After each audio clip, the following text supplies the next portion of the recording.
ఓం శ్రీ మహాగణాధిపతే నమః. అందరికీ నమస్కారం. తులారాశివారికి ఆగస్టు 8, 9, 10 తేదీలో మీకు జరగబోయేది తెలిస్తే ఖచ్చితంగా ఆశ్చర్యపోతారు. అదృష్టం అనేది కలిసిరాబోతోంది. ఆ వివరాలు ఏంటో ఇప్పుడు ఈ వీడియోలో మనం వివరంగా తెలుసుకుందాం. వీడియో ఎక్కడ స్కిప్ చేయొద్దండి. చివరి వరకు చూస్తేనే అసలు మీకు ఎటువంటి అదృష్టం పట్టబోతోంది అని చెప్పి కూడా పూర్తిగా అర్థమవుతుంది. వీడియోలోకి వెళ్లే ముందు మా చిన్న రిక్వెస్ట్ ఏంటంటే, ఇంతకుముందు మా ఛానల్ మీరు సబ్స్క్రైబ్ చేసుకోకపోతే సబ్స్క్రైబ్ చేసుకోండి. అలాగే గంట సింబల్ని క్లిక్ చేయండి. అప్పుడే మీకు మా వీడియోలు నోటిఫికేషన్లో వస్తాయి. అలాగే జై శ్రీకృష్ణ అని కామెంట్ చేయండి.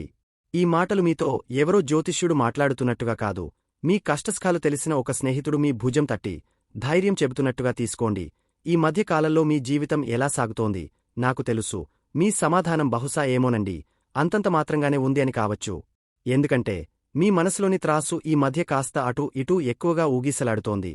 ఒకవైపు జీవితాన్ని అందంగా, ఆనందంగా, ప్రశాంతంగా గడపాలని మీ మనసు తపిస్తుంటే, మరోవైపు పరిస్థితులు మాత్రం మిమ్మల్ని ఒక సుడిగుండంలోకి లాగుతున్నట్టుగా అనిపిస్తోంది. అవునా? తులారాశివారు చిన్నప్పటినుంచి చాలా కష్టాలు ఎదుర్కొంటారు. కాని వారు వాటిని అధిగమించడానికి చాలా కృషి చేస్తారు. వారిలో సహజంగానే సమస్యలను పరిష్కరించే గుణముంటుంది. దానితోపాటు పరిస్థితులను మెరుగుపరిచే ప్రయత్నం చేస్తారు. కాని కష్టాలు వచ్చినప్పుడు వారు కృంగిపోకుండా వాటిని ఎదుర్కొనేందుకు ప్రయత్నిస్తారు. వారి విశ్లేషణాత్మక స్వభావం, సమస్యలను పరిష్కరించే సామర్థ్యం వారిని ముందుకు నడిపిస్తాయి. ఈ తులారాశివారి గురించి ఎంతో ప్రత్యేకతలుంటాయి. చాలా విషయాలలో వీరు చాలా నిబద్ధతతో, అంతేకాకుండా చాలా ఆలోచనా విధానంతో ఉంటారన్నమాట. ఎందుకంటే వీరు ఆలోచించే విధానం చాలా బ్యాలెన్స్డ్గా ఉంటుంది. వీరు చాలా విషయాలలో స్ట్రెయిట్ ఫార్వర్డ్గా ఉంటారు. ఏది దాచుకోవడం వీరికి రాదు. అంతేకాకుండా చేసే ప్రతి పనిని కూడా వీరు నిజాయితీగా చేయడం అనేది అలవాటు. వీరు చేసే ప్రతి పనిలో అందరికీ, అంటే ఈ రిసర్వ్డ్గా ఉండటం వల్ల ఎవరికీ కూడా ఎలాంటి ఇబ్బంది కలగకుండా ఉండే విధంగా వీరి యొక్క ఆలోచన విధానం, వీరి పనులు ఉంటాయన్నమాట. ఎవరికీ ఇబ్బంది కలగదు అనుకుంటేనే ఆ పనిలో వీరు ముందుకు నడవడం జరుగుతోంది. ఇలా ప్రతి ఒక్కరి గురించి ఆలోచించేటువంటి స్వభావం ఈ తులారాశి వారికి అనేది ఉంటుంది. ఎక్కువగా వీరు ప్రశాంతమైనటువంటి వాతావరణాన్ని కోరుకుంటూ ఉంటారు. ప్రస్తుతం మీరు ఎదుర్కొంటున్న కొన్ని ఇబ్బందుల గురించి మాట్లాడుకుందాం. ముందుగా మీ ఆరోగ్యం. అదేదో పెద్ద అనారోగ్యం కాదు, కాని ఏదో ఒక చిన్న సమస్య నిరంతరం మిమ్మల్ని వేధిస్తూ ఉండవచ్చు. ఉదయం లేవగానే ఎంతో ఉత్సాహంగా పని మొదలు పెడదాం అనుకుంటారు.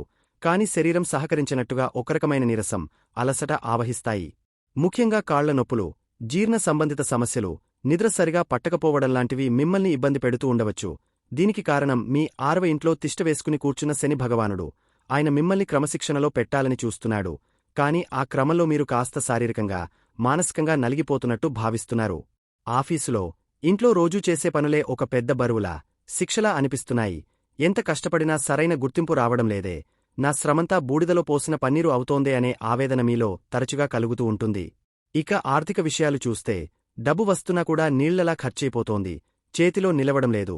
పాత అప్పులు అకస్మాత్తుగా గుర్తుకొచ్చి మిమ్మల్ని కంగారు పెడతాయి. స్నేహితులతో, బంధువులతో సంబంధాలు కూడా అంతంత మాత్రంగానే ఉంటున్నాయి. మీరు ఎంతో ప్రేమగా, చనువుగా ఉన్నవాళ్లే మిమ్మల్ని అపార్థం చేసుకుంటున్నట్టు, మీ నుంచి దూరం జరుగుతున్నట్టు అనిపిస్తూ ఉంటుంది. దీనికి కారణం మీ 11వ ఇంట్లో ఉన్న కేతువు. ఆయన ప్రభావం వల్ల మీరు సంఘానికి, స్నేహితులకు దూరంగా, ఒంటరిగా ఉందామని అనుకుంటారు. కాని మీ నైజం అది కాదు కదా. నలుగురితో కలిసిమెలిసి ఉండటమే మీ బలం. అందుకే ఈ ఒంటరితనం మిమ్మల్ని మరింతగా బాధిస్తుంది. ఇక 5వ ఇంట్లో ఉన్న రాహువు మిమ్మల్ని మరింత గందరగోళానికి గురిచేస్తున్నాడు. ముఖ్యంగా ప్రేమ వ్యవహారాల్లో ఉన్నవారికి ఇది ఒక పరీక్షా సమయం. మీ భాగస్వామి మిమ్మల్ని సరిగ్గా అర్థం చేసుకోవడం లేదనే బాధ, అనవసరమైన అనుమానాలు, వాదనలు మీ బంధాన్ని బలహీనపరుస్తున్నాయేమోనన్న భయం మిమ్మల్ని వెంటాడుతుంది. పిల్లల విషయంలో కూడా ఏదో తెలియని ఆందోళన, వారి భవిష్యత్తు గురించి, వారి ప్రవర్తన గురించి అతిగా ఆలోచిస్తూ ఉంటారు. సృజనాత్మకంగా ఏదైనా చేద్దామనుకుంటే ఆలోచనలు వస్తాయి కాని వాటిని ఆచరణలో పెట్టలేకపోతారు. ఒకరకమైన మానసిక అశాంతి, ఏది మంచో, ఏది చెడో తేల్చుకోలేని సందిగ్ధత మిమ్మల్ని పట్టిపీడిస్తోంది. కాని ఒక్క నిమిషమాగండి. ఈ కష్టాలు, ఈ గ్రహాల ప్రభావం గురించి ఆలోచిస్తూ మీరెవరో, మీ అద్భుతమైన శక్తి ఏంటో మర్చిపోతున్నారేమో ఒక్కసారి గుర్తు చేసుకోండి. మీరు సాధారణమైనవారు కాదు. మీరు తులారాశివారు. సాక్షాత్తు శుక్రుడు మీ అధిపతి. ప్రేమ, అందం, కళ, శాంతికి మీరు ప్రతిరూపాలు. మీ జీవితంలోకి వచ్చిన ఈ చిన్నపాటి కారుమబ్బులను చూసి మీలోని సూర్యకాంతిని మీరే తక్కువ అంచనా వేసుకోవద్దు. మీరు ఎలాంటివారో తెలుసా? మీది త్రాసు గుర్తు. అంటే మీరు పుట్టుకతోనే న్యాయవాదులు. మీకు ఒకవైపు మొగ్గు చూపడం రాదు. ఏ విషయంలోనైనా రెండు వైపులా ఉన్న మంచి చెడులను బేరీజువేసి సమతుల్యమైన నిర్ణయం తీసుకునే అద్భుతమైన నేర్పు మీ సొంతం. కుటుంబంలో గొడవ వచ్చినా, స్నేహితుల మధ్య మనస్పర్ధలు వచ్చినా, ఆఫీసులో వివాదం తలెత్తినా అందరి కళ్ళు మీవైపే చూస్తాయి. ఎందుకంటే మీరు మాట్లాడితే సమస్య సద్దుమణుగుతుందని, మీరు తీర్పు చెబితే అది న్యాయంగా ఉంటుందని అందరికీ ఒక నమ్మకం. ఇతరుల జీవితాల్లోని చిక్కుముడులను ఇంత సులువుగా విప్పగలిగే మీరు మీ జీవితంలోని సమస్యను చూసి ఎందుకు భయపడాలి? మీలోని ఆ న్యాయమూర్తిని ఇప్పుడు మీకోసం ఉపయోగించండి. మీ సమస్యను ఒక కాగితంపై రాసి ఒక మూడో వ్యక్తిలా దాన్ని విశ్లేషించండి. పరిష్కారం మీకే దొరుకుతుంది. మీకున్న ఈ బ్యాలెన్సింగ్ శక్తి ప్రపంచంలో మరెవరికీ లేదు. మీరు సౌందర్య ఆరాధకులు అంటే కేవలం బాహ్య సౌందర్యం మాత్రమే కాదు, ప్రతి విషయంలోనూ ఒక అందాన్ని, ఒక క్రమాన్ని, ఒక సామరస్యాన్ని మీరు కోరుకుంటారు. చిందరవందరగా ఉన్న గదిని మీరు చూడలేరు. శృతిలేని సంగీతాన్ని మీరు వినలేరు. ప్రేమలేని బంధంలో మీరు ఇమడలేరు. మీరు ఎక్కడికి వెళ్ళినా ఆ ప్రదేశంలో ఒక ప్రశాంతతను, ఒక పాజిటివ్ వైబ్రేషను నింపుతారు. మీ మాటల్లో, మీ నడకలో, మీ ఆహార్యంలో ఒక ప్రత్యేకమైన ఆకర్షణ, ఒక సున్నితత్వముంటాయి. మీ చిరునవ్వుకు పడని వారుండరు. అంతటి శక్తివంతమైన మీ చిరునవ్వును ఈ చిన్న చిన్న కష్టాల కోసం ఎందుకు మాయం చేసుకోవాలి?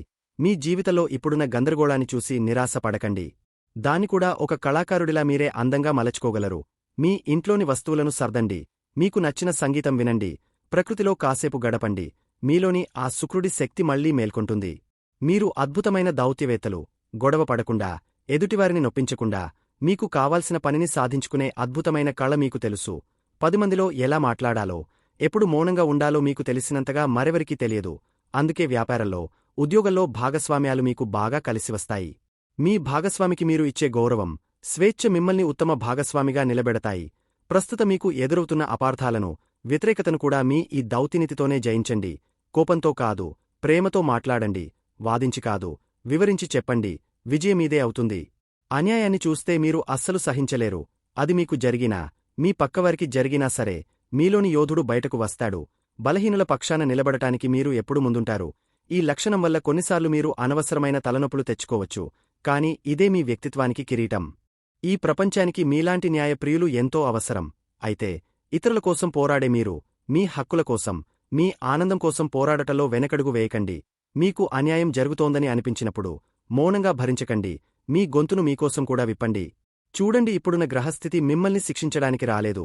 మీకు కొన్ని పాఠాలు నేర్పడానికి, మిమ్మల్ని మరింత రాటుదేల్చడానికి వచ్చింది. 6వ ఇంట్లో ఉన్న శని, నీ ఆరోగ్యం జాగ్రత్త. నీకంటూ ఒక క్రమశిక్షణ అలవరుచుకో, శ్రమకు ఓర్చుకో అని చెబుతున్నాడు. 5వ ఇంట్లో ఉన్న రాహువు, ప్రేమలో, పెట్టుబడులలో గుడ్డిగా దూకకు, ఆలోచించు. నీ సృజనాత్మకతకు కొత్త దారులు వెతుకు అని హెచ్చరిస్తున్నాడు. 11వ ఇంట్లో ఉన్న కేతువు, నిజమైన స్నేహితులెవరో, నిన్ను వాడుకునే వారెవరో తెలుసుకో. ఒంటరిగా నీతో నువ్వు గడపడం కూడా నేర్చుకో అని సూచిస్తున్నాడు.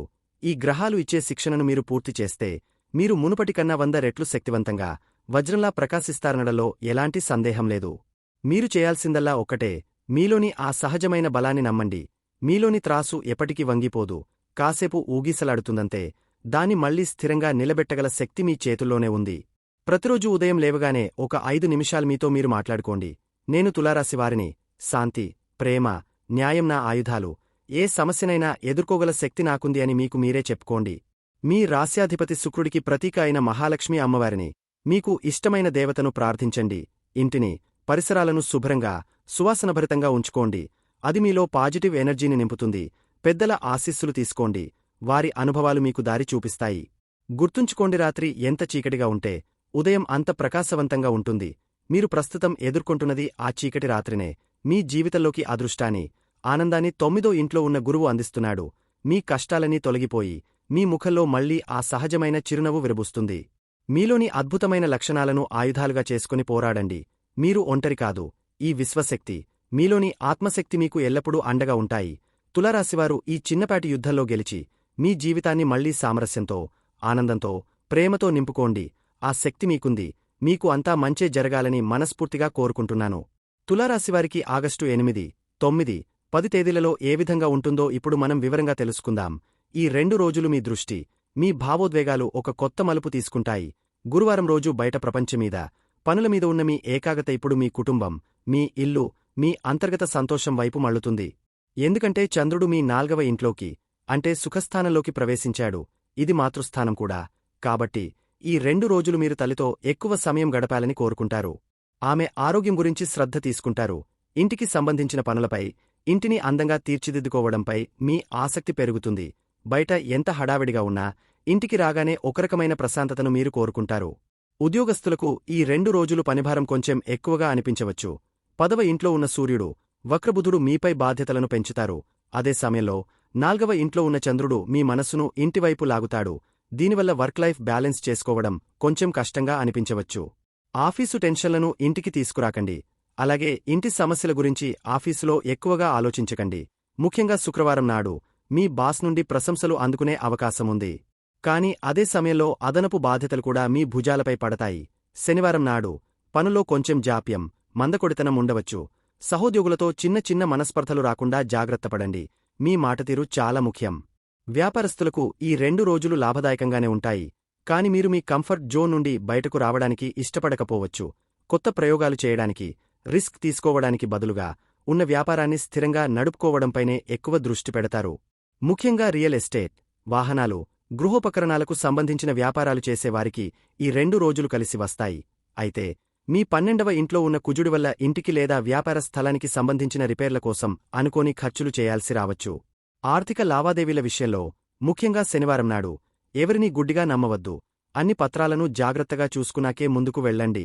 ఆర్థిక పరిస్థితి ఈ 2 రోజులు కూడా చాలా బలంగా ఉంటుంది. మీ భాగ్యస్థానంలో ఉన్న గురుశుక్రుల కలయిక మీ అదృష్టాన్ని పెంచుతూనే ఉంటుంది. ఇంటికి అవసరమైన వస్తువులు, విలాసవంతమైన వస్తువులు కొనుగోలు చేస్తారు. వాహనం కొనాలనే ఆలోచన ఉంటే దానికి సంబంధించిన ప్రయత్నాలు చేయడానికి ఇది మంచి సమయం. కుటుంబ సభ్యుల అవసరాల కోసం మీరు ఎక్కువగా ఖర్చు చేస్తారు. అది మీకు ఆనందాన్ని ఇస్తుంది. అయితే 6వ ఇంట్లో ఉన్న శని పాత అప్పుల గురించి గుర్తు చేయవచ్చు. వాటిని తీర్చడానికి ప్రయత్నించడం మంచిది. కుటుంబ జీవితం ఈ 2 రోజులు ఎంతో ప్రాముఖ్యతను సంతరించుకుంటుంది. మీ సమయం, శక్తి అంతా కుటుంబం చుట్టూనే తిరుగుతుంది. కుటుంబ సభ్యులతో కలిసి భోజనం చేయడం, పాత జ్ఞాపకాలను గుర్తు చేసుకోవడం వంటివి మీకు ఎంతో సంతోషాన్నిస్తాయి. తల్లితో మీ అనుబంధం మరింత బలపడుతుంది. ఆమె ఆరోగ్యం పట్ల ప్రత్యేక శ్రద్ధ వహించండి. ఆస్తికి సంబంధించిన విషయాలు, ఇంటికి సంబంధించిన ముఖ్యమైన నిర్ణయాలు తీసుకోవడానికి ఇది అనుకూలమైన సమయం. అయితే కొన్నిసార్లు మీరు ఎక్కువగా భావోద్వేగానికి గురికావచ్చు. చిన్న విషయాలకే మూడిగా అనిపించవచ్చు. దీన్ని అధిగమించడానికి ప్రయత్నించండి. వివాహిత జంటలకు ఈ సమయం చాలా ప్రత్యేకమైనది. మీ భాగస్వామితో ఇంట్లో గడపడం, ఒకరికొకరు సేవ చేసుకోవడం మీ బంధాన్ని మరింత దృఢపరుస్తుంది. గృహ జీవితంలో మాధుర్యం వెల్లివిరుస్తుంది. మీ భాగస్వామి యొక్క సలహాలు, మద్దతు మీకు ఎంతో బలాన్నిస్తాయి. అయితే కుటుంబ సభ్యుల విషయంలో మీ ఇద్దరి మధ్య చిన్న చిన్న అభిప్రాయభేదాలు రావచ్చు. వాటిని ఓపికగా చర్చించి పరిష్కరించుకోవడం ఉత్తమం. ప్రేమికులకు ఈ 2 రోజులు కొంచెం సవాలుగా ఉండవచ్చు. 4వ ఇంట్లోకి చంద్రుడు రావడం వల్ల మీలో భావోద్వేగాలు ఎక్కువగా ఉంటాయి. చిన్న విషయాలకే అభద్రతంగా ఫీల్ అవ్వచ్చు. మీ భాగస్వామి నుండి ఎక్కువ శ్రద్ధను, సమయాన్ని ఆశిస్తారు. అది దొరకనప్పుడు నిరాశ చెందే అవకాశముంది. 5వ ఇంట్లో రాహువు కూడా దీనికి తోడై అనవసరమైన అనుమానాలను రేకెత్తించవచ్చు. ఈ సమయంలో మీ స్నేహితుల సలహా తీసుకోవడం లేదా ప్రశాంతంగా ఒంటరిగా గడపడం మంచిది. తొందరపడి ఎటువంటి నిర్ణయాలు తీసుకోవద్దు. మీ బంధం యొక్క బలాన్ని నమ్మండి. విద్యార్థులకు ఈ 2 రోజులు ఏకాగ్రత కొంచెం తగ్గవచ్చు. మనసు చదువు మీద కన్నా ఇతర విషయాల మీదకు, ముఖ్యంగా స్నేహితులు, కుటుంబం మీదకు మళ్లుతుంది. ఇంట్లో చదువుకోవడానికి ప్రశాంతమైన వాతావరణం ఉండేలా చూసుకోండి. అయితే 9వ ఇంట్లో ఉన్న గురువు మీ జ్ఞానాన్ని కాపాడుతాడు. కష్టపడితే తప్పకుండా మంచి ఫలితాలు సాధిస్తారు. ముఖ్యంగా ఆర్ట్స్, హ్యుమానిటీస్, సోషల్ సైన్సెస్ చదివే విద్యార్థులకు ఇది అనుకూలమైన సమయం. ఆరోగ్యం విషయంలో శుక్ర, శనివారాల్లో మరింత శ్రద్ధ అవసరం. 4వ ఇల్లు ఛాతీ, ఊపిరితిత్తులకు సంబంధించినది. కాబట్టి జలుబు, దగ్గువంటి వాటిపట్ల జాగ్రత్తగా ఉండాలి. మానసికంగా కొంచెం ఒంటరిగా, భారంగా అనిపించవచ్చు. మీ భావాలను ఎవరితోనైనా పంచుకోండి. 6వ ఇంట్లో ఉన్న శని, దీర్ఘకాలిక ఆరోగ్య సమస్యలు ఉన్నవారు మరింత జాగ్రత్తగా ఉండాలని సూచిస్తున్నాడు. రోజూ కొద్దిసేపు నడవడం, యోగా చేయడం వల్ల శారీరకంగా, మానసికంగా ఎంతో తేలికగా అనిపిస్తుంది. తులారాశివారికి ఆగస్టు 10 ఆదివారం రోజున మీ గ్రహస్థితులు ఒక చక్కటి సందేశాన్ని ఇస్తున్నాయి. ఈ రోజు మీ అదృష్ట స్థానంలో గురువు, శుక్రుడు కలవడం అనేది ఒక అద్భుతమైన యోగం. దీనివల్ల మీ ఆలోచనల్లో స్పష్టత, పనుల్లో ఉత్సాహం కనిపిస్తాయి. ఎప్పటినుంచో మీరు ఎదురుచూస్తున్న ఒక మంచి వార్త ఈ రోజు వినవచ్చు. దైవబల మీకు తోడుగా ఉంటుంది. కాబట్టి ఏ పని మొదలుపెట్టినా ఒక పాజిటివ్ దృక్పథంతో ముందుకు వెళ్ళండి. కుటుంబంలో పెద్దవారి ఆశీస్సులు తీసుకోండి. అది మీకు మరింత బలాన్ని ఇస్తుంది. కుటుంబ సభ్యులతో కలిసి సంతోషంగా గడుపుతారు. ఇంట్లో ఒక పండగ వాతావరణం నెలకొంటుంది. ఉద్యోగస్తులకు ఈ రోజు చాలా ముఖ్యమైనది. మీ పనితీరుతోపై అధికారులను మెప్పిస్తారు. మీ మాటకు విలువ పెరుగుతుంది. అయితే మీ పనిచేసే చోట బుధుడు వక్రించడం వల్ల చిన్న చిన్న కమ్యూనికేషన్ గ్యాప్స్ రావచ్చు.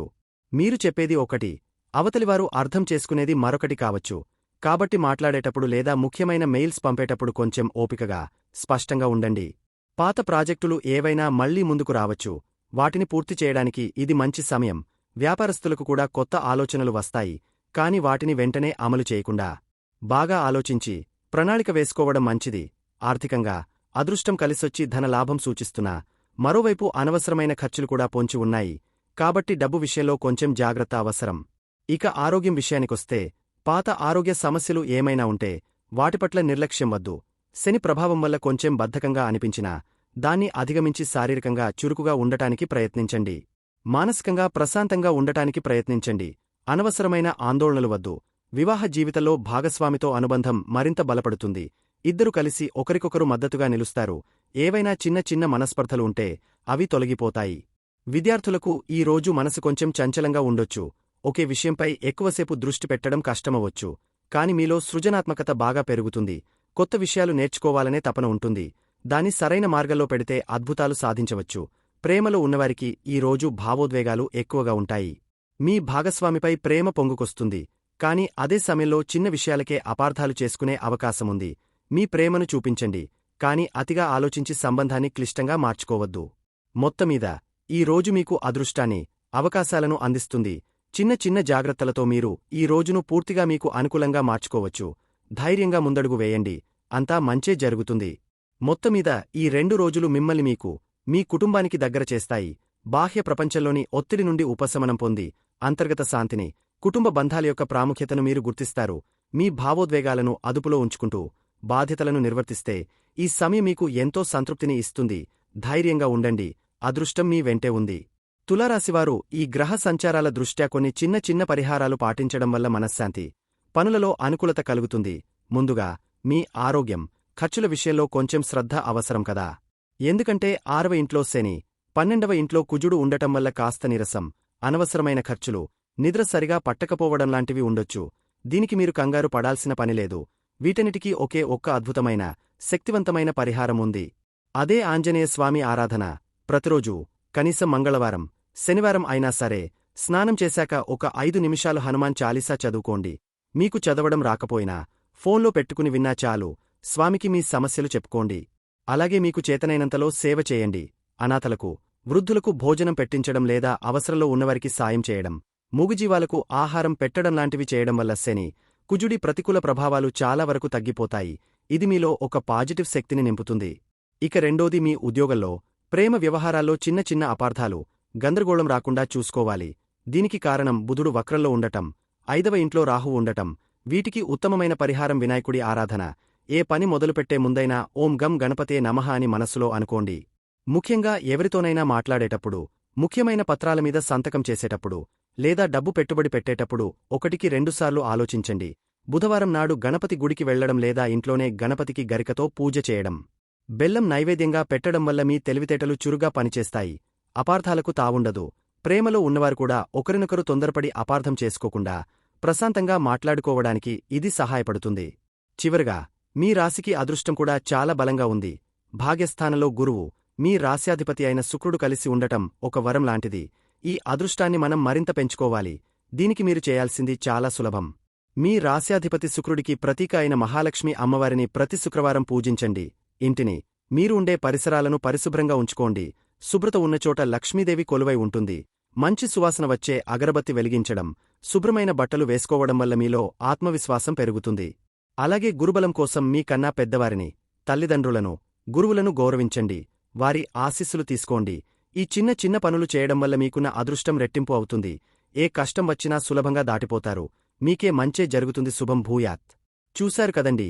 ఈ వీడియో గనక మీకు నచ్చినట్లయితే ప్లీజ్ లైక్ చేసి మీ ఫ్రెండ్స్కి షేర్ చేయండి. అలాగే జై శ్రీకృష్ణ అని కామెంట్ చేయండి. అలాగే మా కొత్త వీడియోలు మీకు వెంటనే చేరాలంటే మా ఛానల్ను సబ్స్క్రైబ్ చేసుకుని పక్కనే ఉన్నటువంటి బెల్ ఐకాన్ని ప్రెస్ చేయండి. ధన్యవాదములు.